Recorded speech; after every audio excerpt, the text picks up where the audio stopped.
Maintenant qu'il y a un certain nombre de gens qui prennent au sérieux, disons, qui mobilisent le vocabulaire de la propriété pour parler du rapport au corps et qui, ce faisant, ont une conception de la propriété extensive, maximale, dans laquelle ça implique la possibilité d'abuser de son corps et d'en vendre des parties, oui, bien sûr, il y a des libertariens qui pensent ça et qui pensent que je suis propriétaire de mon corps de la même manière que je suis propriétaire de ma voiture.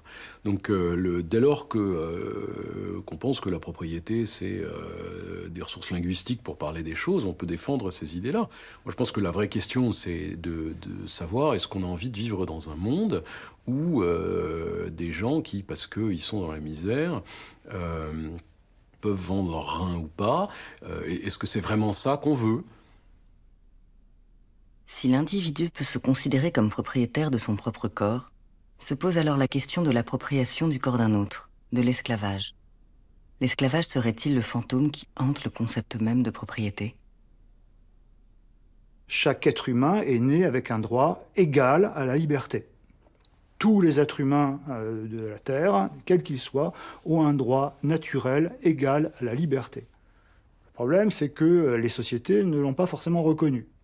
Mais de fait, même les Romains le pensent. Il y a un droit naturel égal à la liberté. Les hommes, comme les animaux, naissent libres.